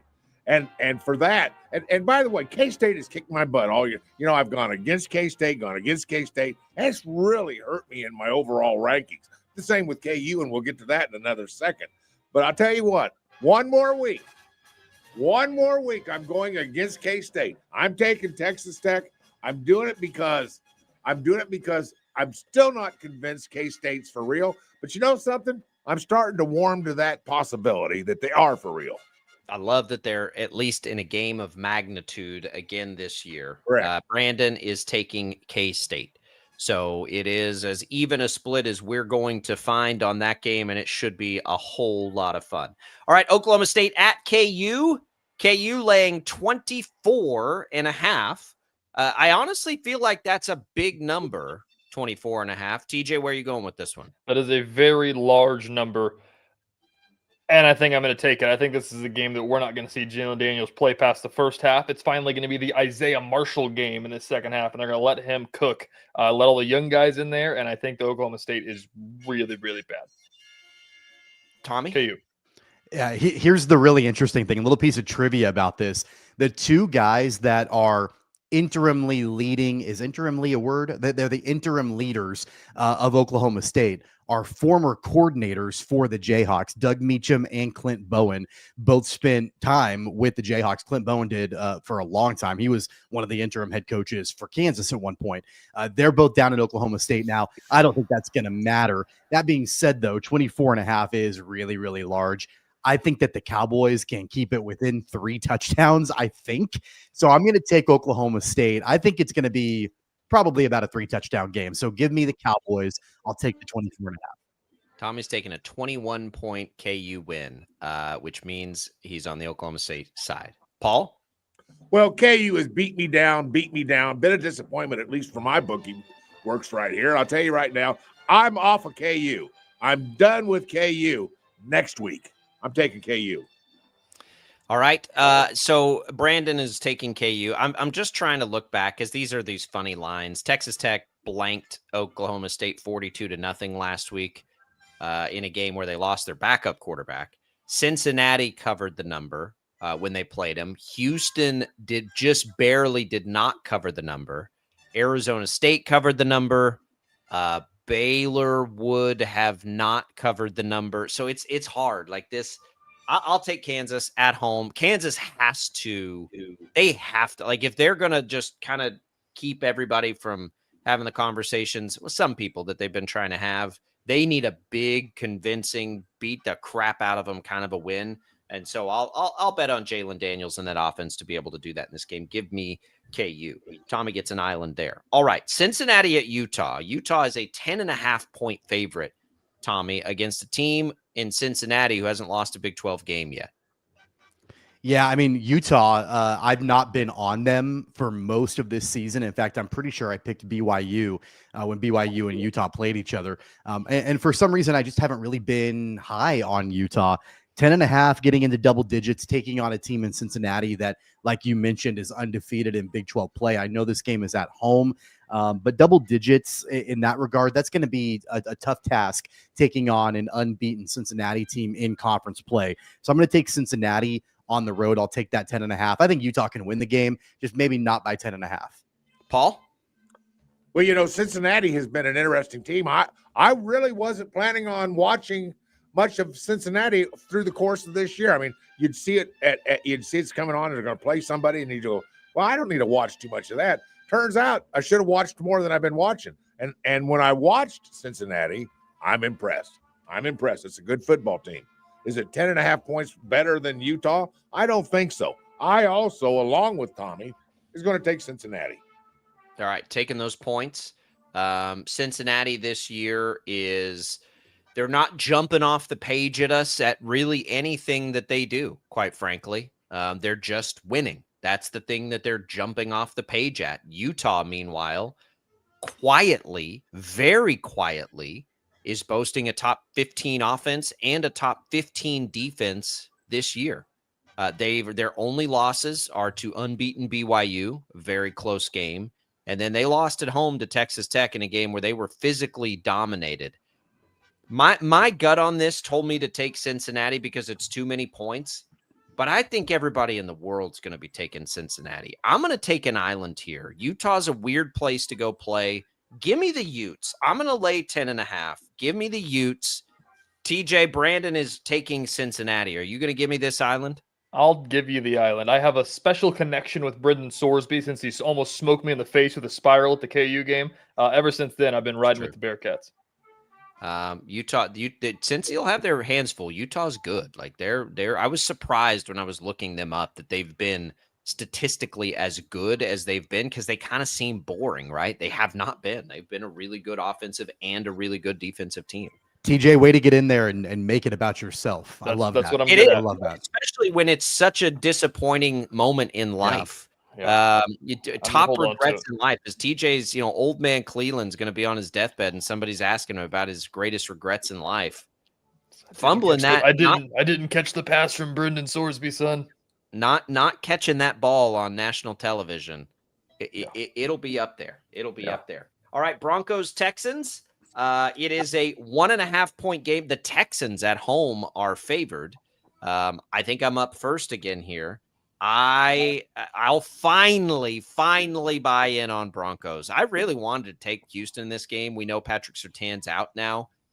Houston's going to attack that with Nico Collins. You know that they will. But Denver's kind of been able to run the ball lately. Houston's got a top defense. This feels like just kind of a slugfest, slog it out kind of a game.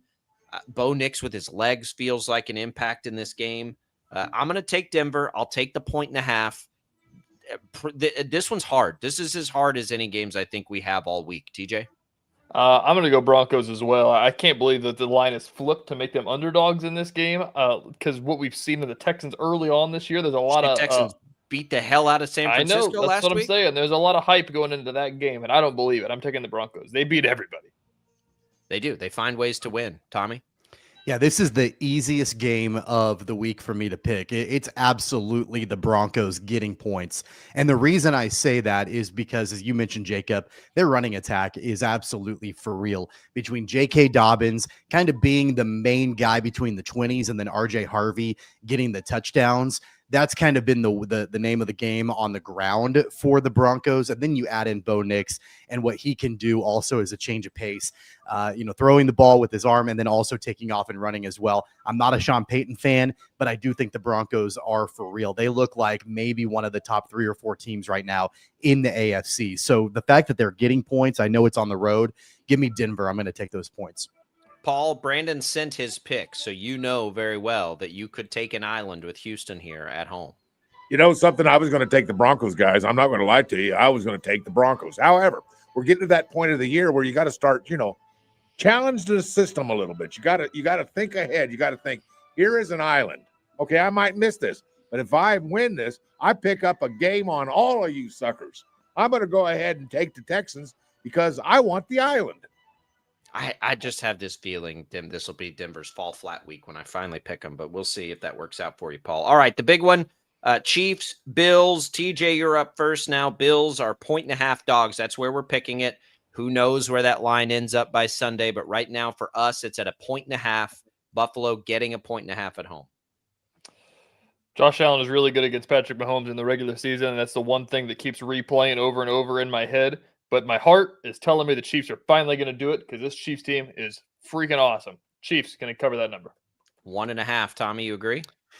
Yeah, I mean, look, like this is the true definition of a coin flip game. I mean, obviously this could go absolutely either direction. I don't think the 1.5 really matters at all. We should just be picking this game on the money line. Who's going to win the game? I mean, that's really the way that it stands.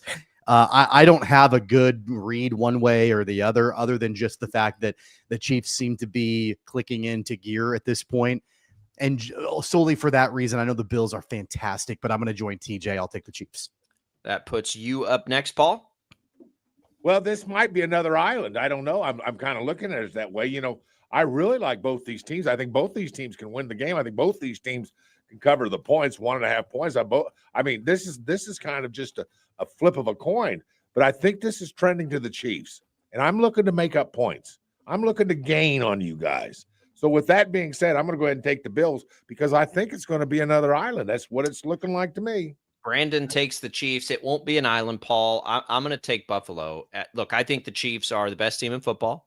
If I had to pick a team to win the Super Bowl right now, I'd pick the Chiefs. But we're in week 9 or whatever we're in. We're not at that point of the season.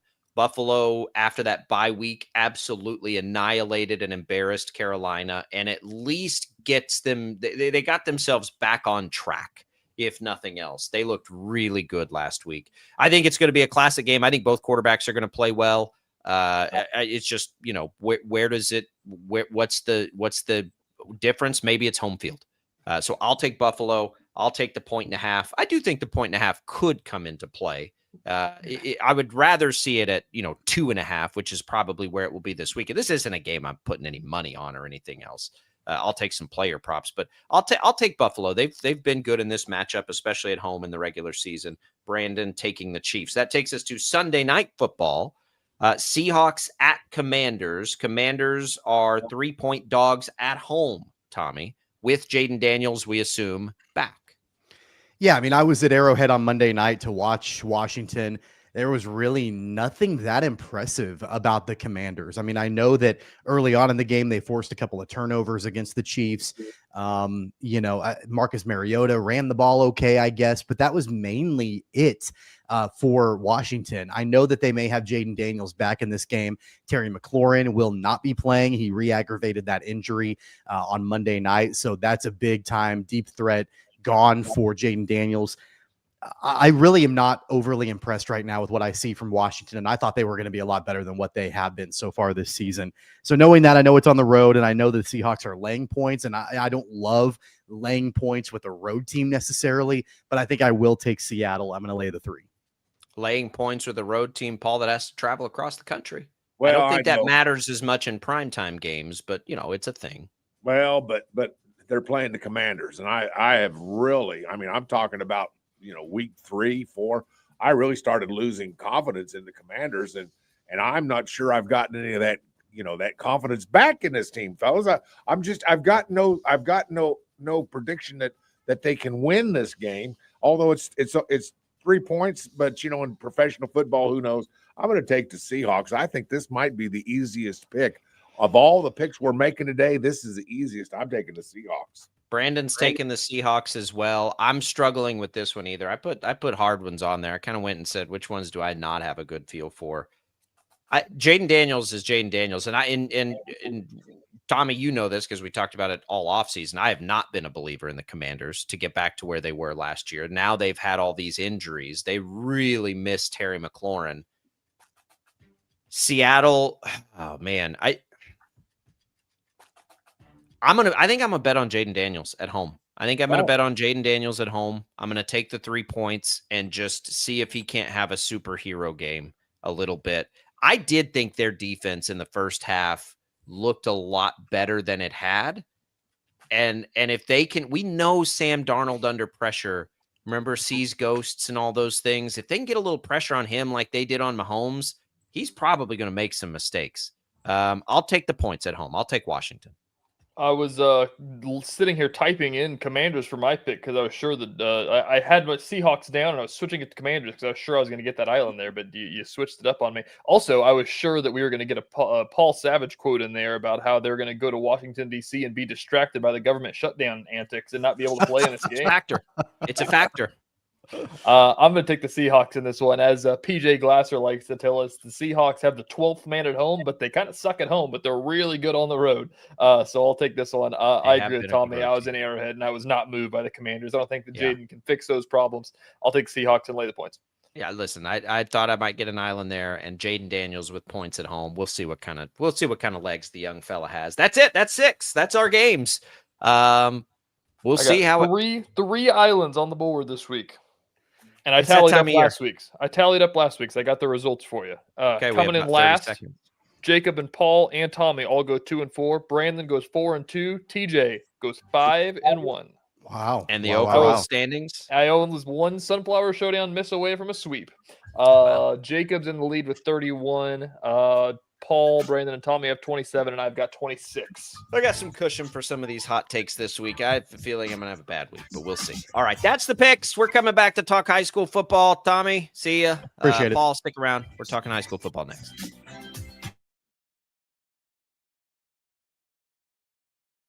Lightning, hail, tornadoes, flooding. It's the worst of severe weather, and it's coming. Spring brings warmer temperatures, but also dangerous weather conditions. Stay up to date day or night with the Storm Team 12 weather app. You'll get accurate forecasts so you can plan ahead and stay safe, no matter the weather. Download the Storm Team 12 weather app, brought to you by Stutzman's Greenhouse. The future of television has arrived. Next Gen TV is here with stunning video, movie theater quality sound, enhanced voice clarity, and interactive features, all upgradable for the future. Learn more at watchnextgentv.com.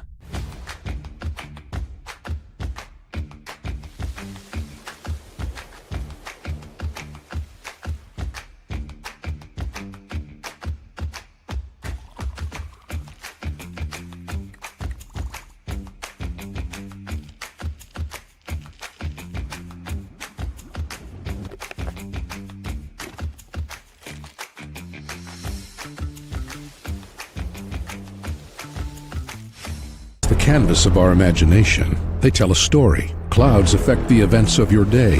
Sometimes they growl, sometimes they inspire, but they're always the messengers of nature's mood written in the sky. Storm Team 12 understands the language of clouds. We're dedicated to decoding their message so you know what to expect. Behind every cloud, there is a story waiting to be told. Trust Ross Jansen and Storm Team 12, alerting you first to the impact on your life. We are following a breaking update. Every day, all day, stream the stories that have you talking near and far. Whoever is behind the wheel of this bus is not stopping. From hundreds of local reporters and meteorologists spanning the country. Chaos here this morning at the UW campus. Search LNL for the all-new Local News Live streaming app.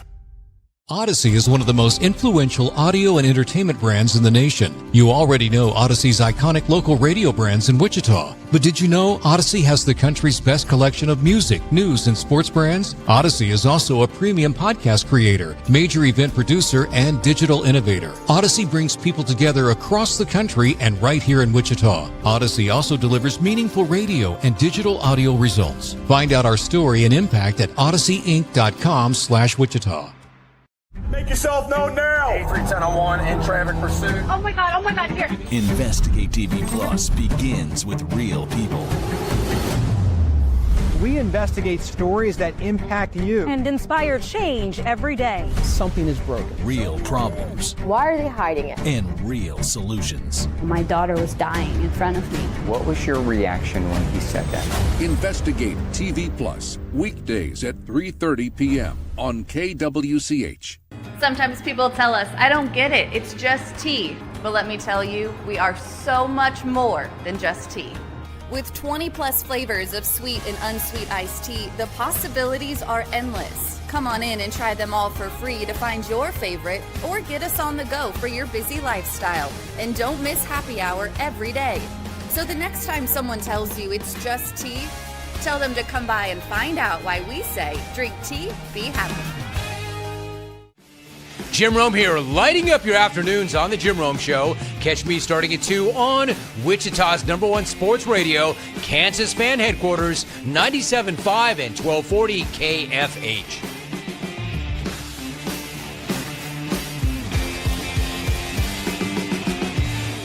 Mornings are busy. We're here to make your mornings better. We report the stories that affect you. 3 more hospital lies from contaminated apple juice just a day after the FDA issued a recall. We're here to make your mornings better. Closing east and westbound lanes of K96 for repairs. With 12 News, you're prepared for your whole day. Scattered thunderstorms across the state into the afternoon. Stay a step ahead with 12 News this morning on KWCH and KSCW.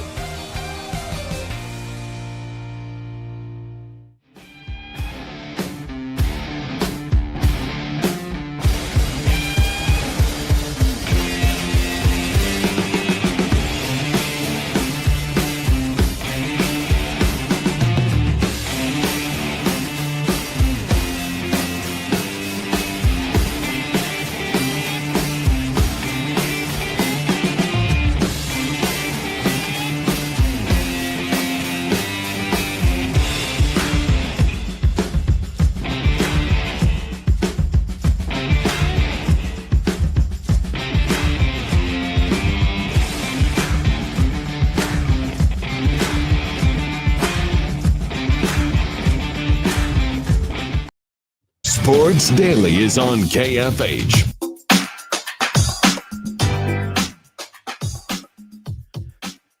All right, welcome back in, everybody. Sports Daily here with you. We are ready to talk some high school football. High school football coverage on Sports Daily is brought to you by Zentex Remodeling Group. Remodel your bathroom in as little as 1 day with Zentex Remodeling Group, ZINTEX.com. I want to start us here on a Catch It Kansas Friday on the beginning of the playoffs, Paul, with what I believe is a rematch, correct, for you guys at East taking on Dodge City. You just played them not that long ago. Well, last Friday.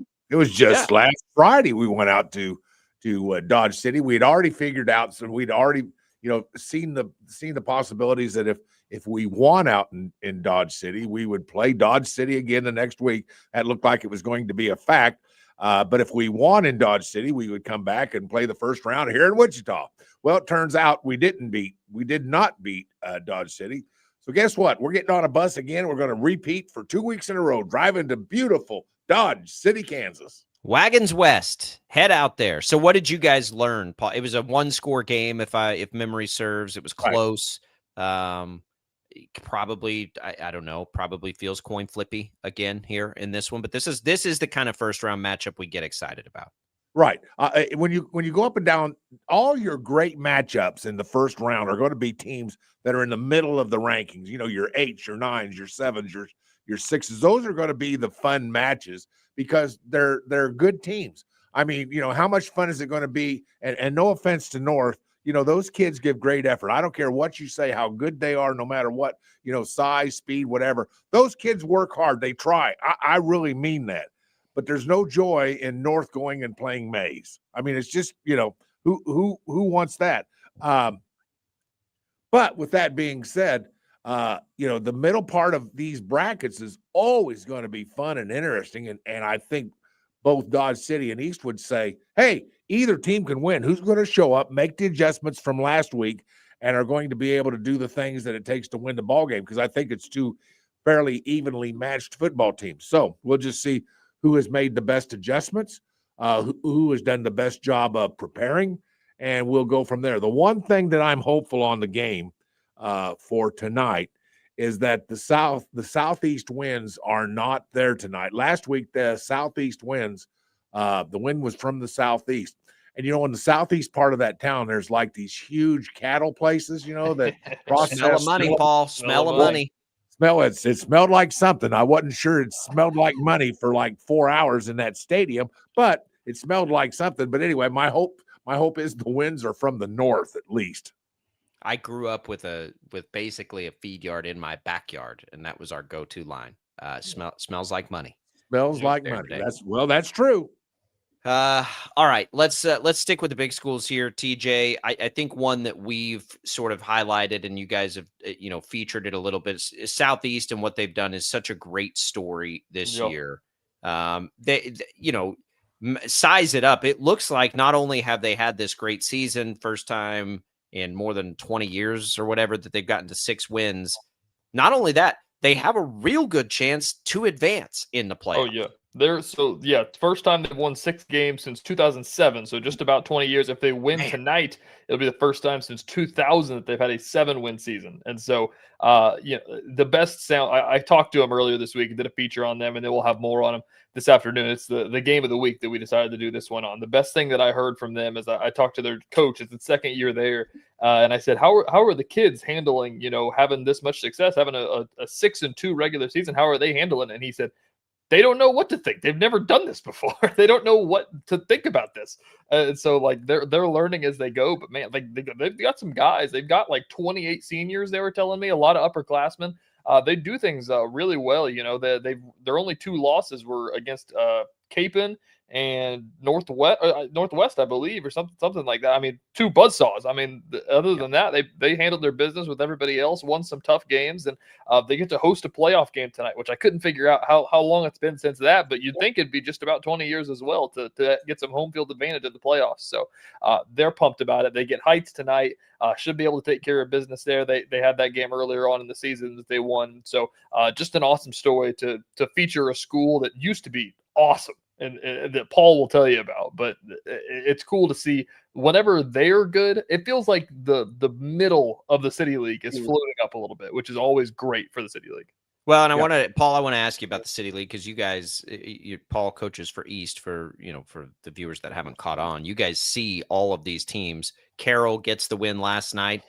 Old school Paul Savage football, 14-0.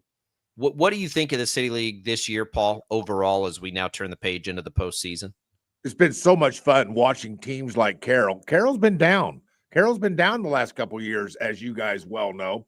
They've been down with the quality of players. They've been down with the number of players. They've been down with size. They've been down with speed. Well, they got a lot of that back this year. And I know that has to do with, Catholic things and how kids get into these schools and what they do. But they've gotten a lot of really good players back. But the number one thing about Carroll is that they're well coached. Those guys over there do a really good job of coaching those kids, getting them ready, figuring out what it takes to win, how you line up, all the little things it takes, and Carroll's doing a good job. Southeast is also one of those teams. It's fascinating, and I'm with TJ. Man, it is fun to see kids who have been down, and then all of a sudden they rise and they're good and they're competitive. You just can't take anything for granted with Southeast, and that isn't a story in itself. And I think it's really fascinating. There's a tremendous history with Southeast football, state championships going all the way back to the days of Coach Matassarin, and that's a long time ago. Southeast has been good at football, so it's good to see them come back. And by the way, it's always good to see a high school who has been down, rejuvenated. There is really something special about that story, which is why everybody goes ahead, plays the game. And I want to see it with North. I want to see North go again. I want to see North in to get back to the Barry Sanders days and all those kind of great days. I'd love to see North make a comeback. It's time for North to do it. If Southeast can do it, let's go North. Let's see you guys do it too. Jacob, while we're talking about Bishop Carroll, we haven't talked about this on the show yet. Last week, I caught the second half of them versus Derby. Bishop Carroll's first win ever over Derby. They went down there in Panther Stadium and beat the Derby Panthers, which not a lot of people do. And for them to go down there in a rainy Friday night, it was like no frills. They're like, we're just going to sit here and you got nowhere to go, buddy. They didn't run anything tricky. They weren't letting it fly. It was just, we're going to run it 3 yards at a time. And they did that. And they went into Derby after the season that they had last year and got a win over the Panthers is a big deal. So heading into the playoffs, they're playing like a really good team. Well, I told you guys Carroll was going to be good. I mean, I saw him on film before we even played him. I was watching some film with Carroll. And on this radio show, I told both of you guys, I said, this is going to be a team that's going to be hard to reckon with throughout the year. They're good, they're big, they're strong, and it's all being proven out. But I saw that on film, the second week when we started getting a little bit ready for them. So they're a good football team, and hats off to them. I'm glad to see it. I'm glad to see the City League having some strength in its ranks all the way down to the middle part of the league. There's some really very good football teams in the City League this year. Yeah, it's been a fun year. TJ, what are some of the other smaller schools, metro schools that are, we'll just call it playing competitive games? We know most of the good teams shouldn't have much trouble in the first round. Yeah, one of my favorite ones tonight, which I'd love to do more on, but it's just, a little farther away from the Metro tonight, is Augusta versus McPherson. Should be a bunch of fun. McPherson's always really good. They've lost some uncharacteristic games this year, and Augusta is really playing up. They've had their struggles as well, and they've had a really good season. So I believe this is an 8-9 matchup in Class 4A, if I'm not mistaken. So this is one where it's a little bit of a coin toss game. It'll be a bunch of fun for that one. I'm excited for Trinity Academy. Has had one of their better years in the past couple of years with their new coach, former Jayhawk, leading the Knights there. They go to Heston tonight, which is actually, I can't remember the coach's name for the life of me right now. It was Shadler or something like that. He's a Heston alum going back to play against Heston for the first round of the playoffs. So fun story to watch there. Other than that, we had some action on Thursday night. Maize South couldn't do it at Goddard. Goddard got it done over Maize South, excuse me. So that was a notable one. I believe that was Goddard's first playoff win in 3 years, believe it or not. They've gotten upset in the first round as hosting games. They've gotten upset in the first round. So that's one that is notable. And then out west, we got a Great Bend, #1 team in 5A. So honestly, I like I always say, I don't know much about the eastern side of the state because I just don't follow it as much as we do our guys. But I mean, we've got legit chance. Like, I mean, Mays is the only undefeated in 6A. Great Bend is probably the best team in 5A outside of maybe a couple Kansas Cities, but you can make its case. Great Bend might be the best team in 5A. Capen's probably the best team in 4A. Andale's probably the best team in 3A. You know, like there's a chance at some hardware this year. You could put in your Catch It Kansas parlay here. You could really run up some local teams to win some state championships this year, I think. Don't do that. We don't bet on high school sports. That's correct. We do not. We don't even think about it. TJ, what can we count on for Catch Kansas coverage today? Gonna be a bunch of fun. Rachel and I will be in with you. She's heading out to Southeast. Gonna do some pregame live shots at Buffalo Stadium, which I think will be awesome, just to have the people out there talking live at a Southeast football game and get those people excited about it, because I know that they're all pumped about it. So we'll have some more coverage on them coming up tonight. Have those games that we talked about. We've got some of our guys up in Topeka area, so we got those games for you as well, and then state volleyball going on as well. So the pool play yesterday and today at the different sites, and then we'll name some state championships state champions tomorrow. So we'll have coverage of those. If we get some local winners, we'll get some feature stories up on our website, catchitkansas.com, for all the volleyball players to get their love. Heck yeah. Remember, you've got K-State basketball versus Newman tonight here on KFH. So that high school football scoreboard show will be tomorrow morning at 8 a.m. Catch It Kansas coverage begins on 12 News all day long. Catchitkansas.com, the free Catch It Kansas app, taking us into tonight's coverage, of course, at 10:35 on the KSCW for the Catch It Kansas show. It is a Friday fit, boys. Bring this out again because I just love this hat. So 35 by 70 Golf Co.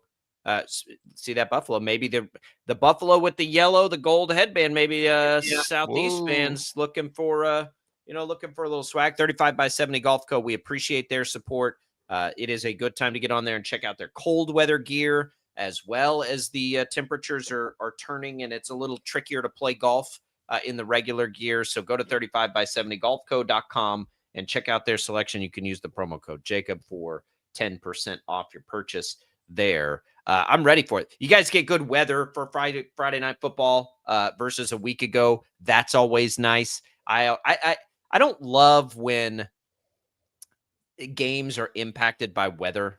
I have covered some just disgusting playoff football games in the state of Kansas over the years, weather-wise, and you do feel slighted a little bit sometimes. You're like, man, if the weather was better, but you're not going to have that issue tonight. Halloween night, you're going to get lots of fun costumes in the stands for the fans, and it'll be a beautiful night. Should we wear costumes on the show? I got a hot dog costume lying around somewhere. I once did a high school football show in a lifetime ago in that we were the Dumb and Dumber yellow and orange tuxedos, and we spent the entire show quoting Dumb and Dumber lines. Like nothing made it through without a Dumb and Dumber quote. It was one of the greatest achievements I've ever had in broadcast television.